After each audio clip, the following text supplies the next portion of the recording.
इस वीडियो के अंदर मैं एक्सप्लेन करने वाला हूँ बैटल थ्रू द हेवन की सीजन 5 के एपिसोड 63 को, जो कि एक नोवेल बेस्ड एक्सप्लेनेशन होगा। और जैसे कि अपने लास्ट एपिसोड के अंदर देखा था कि जियान चला गया था पिन रिफाइन करने के लिए, और वहीं पे जिया और क्यून मेडुसा चले गए थे जंगल से मेडिकल हब चुराने के लिए, और वो वहां से काफी सारे मेडिकल हब्स लाते और जिया उन सभी को खा जाती। इस वजह से उसकी बॉडी के अंदर काफी ज्यादा एनर्जी आ जाती और वो प्रमोट करने लगती है नेक्स्ट लेवल के लिए। और वहीं पे क्यून मेडुसा इन दोनों की रक्षा करने के लिए एक पत्थर के ऊपर जाके बैठ जाती और इन दोनों को उठने का इंतजार करने लगती है। और उन दोनों का वेट करते करते काफी टाइम बीत जाता है। तभी हमें जियान दिखाया जाता है जो कि गुफा के अंदर उन ब्लैक ओनियन के एल्ड्रो के लिए पिन रिफाइन कर रहा होता है टीयर 6 की। और फिर काफी मेहनतों के बाद जियान फाइनली रिफाइन कर लेता है मेल्टिंग वन पिल को। और फिर उसके बाद जियान अपने लिए भी एक पिन रिफाइन करने की कोशिश करता है, पर वो उसमें बुरी तरीके से फेल हो जाता है और वहाँ पे होता है धमाका। तो किरणेड से जियान की तरफ देखने लगती है और उसे जियान की काफी ज्यादा टेंशन होने लगती है। तभी गेट खुलता है और हमें दिखाया जाता है कि जियान पिन रिफाइन करके बाहर आ चुका है। पर तभी उसकी नजर जिया के कुकून के ऊपर पड़ती है, जिसे देख के जियान काफी ज्यादा शॉक हो जाता है और क्वीन मेडुसा से पूछता है ये क्या चीज है। ये सुन के क्वीन मेडुसा बोलती है जिया का ट्रांसफॉर्मेशन है। और इस जियान काफी ज्यादा खुश हो जाता है, क्योंकि अगर जिया ट्रांसफॉर्मेशन करेगी तो उसका लेवल भी अपग्रेड हो जाएगा और वो डाउ वांग में पहुंच जाएगी। तभी क्वीन मेडुसा बोलती है कि जिया के ट्रांसफॉर्मेशन में काफी ज्यादा टाइम लगने वाला। तो ये सुन के जियान बोलता है हाँ मुझे ये पता है, क्योंकि जिया हमारी एक मैजिकल बीस्ट है और मैजिकल बीस्ट के ट्रांसफॉर्मेशन में काफी ज्यादा टाइम लगता है। तभी क्वीन मेडुसा बोलती है क्या तुमने अपनी सभी पिनों को अच्छे से रिफाइन कर लिया। तो जियान बोलता है हाँ मैंने सभी पिनों को रिफाइन कर लिया है। बट तभी क्वीन मेडुसा की नजर जियान की बॉडी के ऊपर पड़ती है, जहाँ पर जियान की जो ऑरा होता है वो काफी ज्यादा फ्लक्चुएट हो रहा होता है। और ये देखिए क्वीन मेडुसा बोलती है कि तुम्हारा ऑरा काफी ज्यादा अनस्टेबल हो चुका है, ऐसा लगता है कि तुम बहुत ही जल्दी डाउ वांग में अपग्रेड करने वाले हो। तो जियान बोलता है तुम बिल्कुल सही बोल रही, मुझे भी ऐसा लग रहा है कि मैं 10 ही दिन के अंदर डाउ वांग में अपग्रेड करने के लिए तैयार हो जाऊंगा। और ये सब इसलिए हो रहा है क्योंकि मैंने अभी पिन रिफाइन करी और उसमें मेरी काफी ज्यादा दुई की यूज हुई और इस वजह से मुझे उसका काफी ज्यादा फायदा हुआ है। तभी क्वीन मेडुसा बोलती है डाउ वांग और डाउ वांग में पावर का जो डिफरेंस है वो काफी ज्यादा है, और इसके साथ ही डाउ वांग से डाउ वांग में अपग्रेड करना भी बहुत ही ज्यादा हार्ड होता है। लोगों को डाउ वांग से डाउ वांग में अपग्रेड करने के लिए एक एक साल लग जाती है कल्टीवेशन करते करते, और मुझे ऐसा लगता है कि तुम्हें भी एक साल लग जाएगी लेवल अपग्रेड करने में। तो इस इनकी जियान भी हमें से रुला देता और बोलता कि उससे पहले मुझे जाकर अपने भाइयों की आदमियों को ये पिलों को देके आना होगा जहाँ पर मैंने उन लोगों को बुलाया है, और फिर उसके बाद मैं आकर कंटिन्यू कल्टीवेशन करूंगा जब तक मैं डाउ वांग में नहीं पहुंच जाता हूँ। और फिर मास्टर की सीट के ऊपर हाथ रखता है और बोलता है मास्टर आप बिल्कुल भी चिंता मत, आपका ये चेला बहुत ही जल्दी पावरफुल बनकर आपको और फादर को बचाने के लिए आएगा होलोप सोल। और ये सब सुन के क्वीन मेडुसा बोलती है जब तुम दोनों लेवल अपग्रेड करने के लिए कल्टीवेशन कर रहे होगे तब मैं यहाँ पर रुककर तुम दोनों की रक्षा करूंगी। और इस जियान खड़ा हो जाता है और क्वीन मेडुसा को थैंक यू बोलता है और बोलता है कि मैं इससे ज्यादा आपको कुछ नहीं दे सकता हूँ, क्योंकि मेरे पास अभी के लिए आपको देने के लिए ऐसी कोई चीज नहीं इस एहसान के लिए। पर अभी के लिए जाकर मैं अपने भाइयों के आदमियों को ये पिलों को दे आता हूँ, उसके बाद आकर कल्टीवेशन करूंगा क्योंकि उसमें काफी ज्यादा टाइम लगने वाला। तो ये सुन के क्वीन मेडुसा भी हमें से रिला देती है और फिर जिन उस बैली से बाहर आते हैं तभी जियान को एक पहाड़ के ऊपर कुछ हलचल दिखाई देती है। तो जिन उधर जाता है और उन सभी लोगों को बोलता है कि बाहर आ जाओ। ये सुनकर वहाँ पे काफी सारे वॉरियर आ जाते हैं और इन्हीं के बीच में एक बूढ़ा आदमी होता है, पर वो सभी जियान के सामने घुटनों के ऊपर बैठ जाते हैं और वो बूढ़ा आदमी बोलता है कि मुझे जीडिंग भाई ने भेजा है और मैं यान अलायंस का एक वॉरियर हूँ। तो जियान बोलता है कि मैं अभी के लिए कैपिटल नहीं जा सकता हूँ, पर मुझे कुछ चीजों को कैपिटल जीडिंग भाई के लिए भेजना है, और साथ ही इन सभी चीजों पे मेरे सोल लॉक लगे हुए, अगर इन चीजों को कुछ भी होता है तो मुझे इसके बारे में पता चल जाएगा। और ये सुनकर वो वॉरियर बोलता है यान लीडर आपको इस बात की बिल्कुल भी टेंशन नहीं लेनी चाहिए, क्योंकि आप कोई भी नहीं है जीवा एम्पायर के अंदर जो आपकी कोई भी चीज को छूने की हिम्मत करेगा। ये सुनकर जियान एक स्माइल कर देता, बोलता है ठीक है पर अभी के लिए तुम लोग यहाँ से जा सकते हो, और साथ ही मेरे बड़े भाई को बता देना कि मुझे यहाँ पर कम से कम एक साल और लग जाएगा, क्योंकि मैं ब्रेक थ्रू करने वाला हूँ डाकू। इस वजह से यान अलायंस के जो भी मैटर होंगे वो खुद संभाल ले। और इस इनके वॉरियर बोलते ठीक है लीडर, और वहां से चला जाता है अपने सभी साथियों के साथ। वहीं पे जियान ये सब देख के काफी ज्यादा खुश हो जाता है और फिर वो वापस वहां से बैली की तरफ जाने लगता है। पर तभी उसकी नजर अपने छोड़े सोल प्रिंट के ऊपर पड़ता है जो कि जियान ने उन बोतलों के ऊपर छोड़ा था, और वो प्रिंट आ रहा था क्विंगसेन सिटी की साइड से। और फिर सीन चेंज होकर ब्लड मेंशन कंपनी के ऊपर आ जाता है जो कि क्विंगसेन सिटी के अंदर ही बसी हुई थी, और इसी सिटी के अंदर स्नेक मेंशन कंपनी भी आ गई थी एक साल पहले, जिस वजह से उन दोनों कंपनियों के बीच में काफी ज्यादा फाइट वगैरह होती रहती थी। पर साथ ही जो स्नेक मेंशन कंपनी उसके ऊपर एक बहुत ही बड़ी क्लैन का हाथ था, और उस क्लैन का नाम था ही क्लैन, और उसके अंदर 4 इलाइट डाउवेंग लेवल की वॉरियर थे। और वहीं पे ब्लड मेंशन कंपनी के अंदर सबसे जो पावरफुल वॉरियर था वो थे अंकल, जिनकी मदद जियान ने की थी, जो कि डाउलिंग के 7 स्टार की वॉरियर थे और वो इस कंपनी के लीडर थे। और वहीं पे स्नेक मेंशन कंपनी का जो लीडर था वो डाउलिंग के 9 स्टार पर था, और ऊपर से ही क्लैन का भी सपोर्ट था। इस वजह से जब भी फाइट होती थी दोनों के दरमियान तो हमेशा स्नेक मेंशन कंपनी जीतती थी। पर साथ ही क्लैन का कभी भी कोई भी डाउविंग लेवल का वॉरियर नहीं है, अगर वो वॉरियर आ जाता है तो वो बहुत ही आसानी से ब्लड मेंशन कंपनी को तबाह कर डालेगा पूरी तरीके से। और जब अंकल और लिंगा जब जियान से मिले तब उनकी जो ब्लड मेंशन कंपनी थी वो पूरी तरीके से तबाह हो चुकी थी ऑलमोस्ट, और वो अपने बोरी बिस्तर उठाकर वहां से भग रहे होते हैं, क्योंकि स्नेक मेंशन कंपनी ने 2 डाउलिंग लेवल की वॉरियर को ही क्लैन से बुला लिया था, और उन्हें बहुत ही आसानी से उन अंकल की बैंड बजी थी। पर जियान बीच में आ जाता है और उन लोगों को बचा लेता है, और साथ ही उन्हें अपनी ग्रीन लोटस फ्लेम की बोतलें भी दे देता है, और फिर वो उनकी मदद से स्नेक मेंशन कंपनी के ऊपर हमला कर देते और 2 बोतलों के अंदर ही उन 2 डाउलिंग लेवल के वॉरियर को मार देते, और साथ ही स्नेक मेंशन कंपनी का जो लीडर होता है उसे बुरी तरीके से जख्मी कर दे। पर जो स्नेक मेंशन कंपनी का जो लीडर था वो ही क्लैन के लीडर का दामाद था, और अंकल ने अपनी ब्लड मेंशन कंपनी को बचा लिया था, और इस जीत की वजह से ब्लड मेंशन कंपनी की काफी ज्यादा बाई बाई होती पूरी सिटी के अंदर। और वहीं पे ही क्लैन को जब पता चलता कि उसके 2 डाउलिंग लेवल की वॉरियर मारे गए और उनका जो दामाद था वो भी बुरी तरीके से जख्मी हो चुका है, इस वजह से उसका गुस्सा 7वें आसमान पे पहुंच जाता है और इस वजह से जो ही क्लैन का लीडर होता है वो अपने डाउविंग लेवल की वॉरियर को लेकर ब्लड वेंशन कंपनी के ऊपर हमला कर देता है और उनका जो डिफेंस होता है उसे बुरी तरीके से तबाह कर डालता है। अब ये सब देखिए जो अंकल थे उनकी डर के मारे पैंट गीली होने लगती है, इस वजह से अब उनके पास बस एक ही रास्ता था, वो था जियान, क्योंकि अब जियान ही उन्हें बचा सकता है। इस वजह से जियान ने जो बोतल दी थी वो जमीन पे फोड़ देते हैं और जैसे ही वो फूटती तो जियान को पता चल जाता है इसके बारे में। और वहीं पे जो ब्लड वेंशन कंपनी के जो वॉरियर थे वो काफी ज्यादा डर जाते हैं और जाकर वो छुप जाते हैं और वो अपने मुंह से एक वर्ड भी नहीं निकालते हैं, क्योंकि ही क्लैन के वॉरियर ने ऑलरेडी काफी सारे लोगों को मार दिया, चाहे वो बूढ़े हो, चाहे बच्चे हो, चाहे वो वॉरियर, सबको मार रहे थे वो लोग। पर तभी ब्लड वेंशन कंपनी के ग्राउंड के अंदर एक बंदा अपीयर होता है जो कि डाउविंग लेवल का वॉरियर था और वो आकर कुर्सी के ऊपर बैठ जाता है और उसके हाथ में जियान की दी गई वो जेट की बोतल होती है जो कि उसने अंकल को दी थी और बोलते कि ये वही चीज है जिसकी वजह से तूने मेरे दामाद की दम निकाल दी और साथ ही मेरे 2 डाउलिंग लेवल के वॉरियर को भी निपटा दी। तभी अंकल सामने आ जाते और उसके सामने ग्रीट करते हुए बोलते हैं ये सब जो कुछ भी किया वो मैंने किया, इस वजह से मेरे जो ब्लड वेंशन के लोग हैं उनको जाने दीजिए, इसमें उनका कोई भी कसूर नहीं है। और साथ ही उनकी हालत अभी के लिए काफी ज्यादा खराब हो रखी होती। तभी उनके पास लिंगर आ जाती और उनसे बोलती अंकल आप ठीक तो ना? तो अंकल बोलते इससे अब कोई भी फर्क नहीं पड़ता क्योंकि मैं बहुत ही जल्दी मरने वाली हूँ। तो ये सुन के लिंगर बोलती ऐसा कुछ भी नहीं होने वाला क्योंकि हम लोगों को बचाने के लिए बहुत ही जल्दी यहाँ पे जियान आ जाएगा और वो इन सभी लोगों को बहुत ही आसानी से मार डालेगा। तभी जियान नाम सुन के ही क्लैन का लीडर बोलता है क्या ये वही बंदा है जिसने तुम्हें ये फायर बोटल्स दी और साथ ही यही सेम नाम यान अलायंस के लीडर का भी है, कहीं वो तो नहीं? तो अंकल बोलते ऐसा बिल्कुल भी नहीं क्योंकि वो तो बहुत ही मिस्टीरियस पर्सन है और हमारी किस्मत इतनी अच्छी कहाँ को जो हमें यान अलायंस का लीडर मदद करेगा। और वहीं पे ही क्लैन का बंदा उस बोतल को थोड़ा कस के दबा देता है जिस वजह से बोतल के अंदर क्रैक्स आ जाती हैं और जब वो बोतल के ऊपर क्रैक्स को देता है वो तुरंत ही उस बोतल को वहां से दूर फेंक देता है जिस वजह से वहाँ पे काफी बड़ा ब्लास्ट होता है और उसकी जान बाल बाल बच जाती है। और उसकी डर के मारे पैंट गीली हो चुकी थी क्योंकि ये चीज काफी ज्यादा पावरफुल होती है, इस वजह से वो अंकल पे प्रेशर डालते हुए बोलता है ओए बुड्ढे ये चीज तुझे कहाँ से मिली जल्दी बता। तो ये दिखन अंकल झूठ बोलते थे और बोलते कि ये चीज मुझे जंगल के अंदर डली मिली थी क्योंकि वो जियान का नाम लेकर जियान को मुसीबत के अंदर नहीं डालना चाहते थे। पर ये सब सुन के ही क्लैन के लीडर को गुस्सा आ जाता और वो एक पंच जड़ देता है अंकल के अंदर जिस वजह से अंकल काफी दूर जाके गिरते और उनके मुंह से काफी ज्यादा खून बाहर निकलने लगता है। तभी वो फिर से ही क्लैन का लीडर बोलता कि मैं तुमसे लास्ट टाइम पूछ रहा हूँ मुझे ये बता दो ये चीज तुम्हें किसने दी। पर अंकल जमीन पर डली हुई बोलते कि मैं तुम्हें पहले बता चुका हूँ ये चीज मुझे जंगल के अंदर डली मिली थी। और ये सुनकर ही क्लैन के लीडर को और भी ज्यादा गुस्सा आ जाता है और वो खड़ा होता है और अंकल के पास जाता है और अपना पैर उनके फेस के ऊपर रख देता है और उसे रगड़ने लगता है। ये सब देखकर वहाँ पे जितने भी ब्लड मेंशन के लोग होते हैं वो काफी ज्यादा डर जाते हैं, चाहे वो बच्चे हो चाहे वो औरतें हो, सभी के सभी, क्योंकि जो उनका लीडर वो कभी भी मारा जा सकता है। तभी ही क्लैन का लीडर अंकल के मुंह में लात मारने वाला होता है। ये सब देखकर ब्लड मेंशन के जितने भी लोग होते हैं वो सभी के सभी रोने लगते हैं। पर तभी आसमान से आवाज आती है ओए थम जाता हूँ आपसे बात कर पहले। ये आवाज सुनकर सभी लोग आसमान की तरफ देखने लगते और ही क्लैन का लीडर भी आसमान की तरफ देखने लगते और बोलते तुम हो कौन और तुम हमारे ही क्लैन के मेट्रो के बीच में मत घुसो वरना इसका अंजाम तुम्हारे लिए बहुत ही ज्यादा खतरनाक होगा। पर असलियत में उसकी डर के मारे पैंट गीली हो रखी होती है क्योंकि वो पता भी नहीं कर पा रहा था कि आसमान में है कौन। पर तभी हमारा जियान टर्की आसमान से सीधा जमीन पे लैंड करता है जिस वजह से ही क्लैन के जो वॉरियर होते हैं वो उड़े चले जाते हैं। और जियान बोलते क्या तुम मुझे ढूंढ रहे थे? और वहीं पे अंकल और लिंगा जियान को देख काफी ज्यादा खुश हो जाते और साथ ही ब्लड वेंशन के जितने भी लोग होते वो भी काफी ज्यादा खुश हो जाते क्योंकि उन्हें लगता है अब उनकी जान बच जाएगी। और वहीं पे ही क्लैन के लीडर का तो दिमाग का दही हो चुका था क्योंकि उसकी डर की मारे पैंट गीली हो चुकी थी और वो काफी ज्यादा शॉक में भी जा चुका था क्योंकि वो कभी भी इतने पावरफुल वॉरियर से नहीं मिला और साथ ही वो भी इतनी कम एज के अंदर। पर तभी ब्लड वेंशन का एक एल्डर लिंगार से पूछा क्या ये वही बंदा जिसने तुम्हारी मदद की थी? और साथ ही जियान को साइड से देखते हुए बोलते ये बंदा तो काफी ज्यादा यंग है, क्या ये सच में हम लोगों को बचा पाएगा भी? ये सुनकर लिंगन थोड़ा सा गुस्से होती हुई बोलती बिल्कुल, भले जियान काफी ज्यादा यंग है पर वो काफी ज्यादा पावरफुल है। ये सुनकर वो एल्डर एकदम चुपचाप वहीं पे खड़ा हो जाता और वहीं पे ही क्लैन का लीडर जियान को देख के एकदम से बावला हो रखा था क्योंकि उसने इतना सारा कल्टीवेशन किया, पूरी जिंदगी निकाल दी, तब वो डाउ वैंग पे पहुंचा। और वहीं पे कल का आया हुआ लौंडा जो कि इतना ज्यादा पावरफुल है कि वो सिटी स्कैन करने के बाद भी ये नहीं पता कर पा रहा कि जियान कौन से लेवल पर है और इस वजह से उसकी डर के मारे पैंट गीली हो रही होती है। और वहीं पे जियान अंकल के पास जाता और उन्हें उठाता और एक जेट की बोतल में से एक पिल बाहर निकालता और उनको खिला देता है। और वहीं पे जो अंकल थे वो भी जियान को देख के काफी ज्यादा खुश थे और वो एकदम छाती चौड़ी करके खड़े हुए थे। अब तभी जियान अंकल से बोलते अंकल अब आप एकदम चिल रहो क्योंकि अब ब्लड मेंशन के वॉरियर को मारने की यहाँ पर किसी के बाप में दम नहीं है। ये सुनकर जो ही क्लैन के वॉरियर होते हैं वो सभी के सभी गुस्से में आ जाते और जियान की तरफ तलवार तानते हुए बोलते हैं क्यों रे कल के आए हुए लौंडे, तेरी इतनी हिम्मत जो हमारे ही क्लैन के मेट्रो में घुसने की कोशिश कर रहा है तू? ये बात सुनकर ब्लड मेंशन के काफी सारे बंदे डर जाते क्योंकि वो जियान के बारे में नहीं जानते थे और बस यही दुआ करने लगते इस बंदे के अंदर वो दम जो हमें बचा सके, कहीं लल्लू पल्लू ना निकल जाए, खुद मरे और साथ ही हमें भी मरवा डाले। पर तभी जन अपनी बोतल से हुई ब्लास्ट की तरफ देखता है और बोलता है लगता है तुम्हें मेरी फ्लेम बोतल काफी ज्यादा पसंद आ गई है। ये सुनकर ही क्लैन का लीडर काफी ज्यादा एक्साइटेड हो जाता है और जियान से बोलता है ये फायर बोतल तुमने बनाई है? तो जियान बोलता है बिल्कुल हमने बनाई है, कैसी बात कर दी? तो सुनकर ही क्लैन का लीडर बोलता है अच्छा तो फिर तुम इन लोगों को भी बचाना चाहते हो? तो जियान बोलता है हाँ बिल्कुल बचाना चाहता हूँ। पर तभी जियान बोलता है अच्छा बेटा तभी तुम इतनी ज्यादा बातें पूछ रहे हो क्योंकि तुम चाहती हो इन लोगों को छोड़ने के बदले मैं तुम्हें अपनी फायर की बोतलें दूं? तो ठीक है हर एक पर्सन की बदले मैं तुम्हें एक फायर की बोतल दूं तो कैसा रहेगा? ये सुनकर ही क्लैन का लीडर एकदम से एक्साइटेड हो जाता और बोलता क्या बोला तुमने? अभी जियान बोलता है हम पे तो आई नो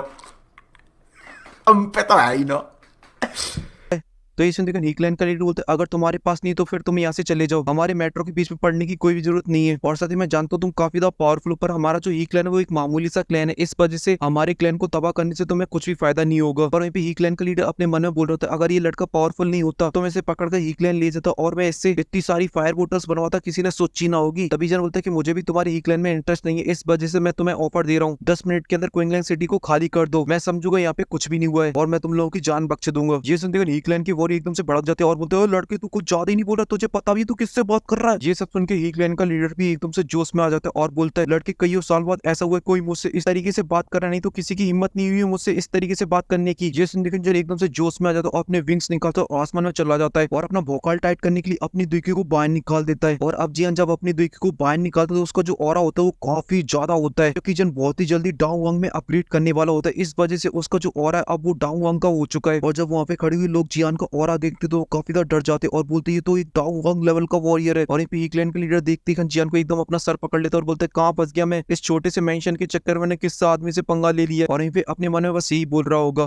गाली भैया मेरा मुंह से निकल गई, मेरी जबान टूट गई यार। ओए क्या कर रहा है, क्या कर रहा है, क्या कर रहा है, कर क्या रहा है, कर क्या रहा है? भैया मत करो, चलो ऐसे कैसे करूं? घर पे चलो मेरे।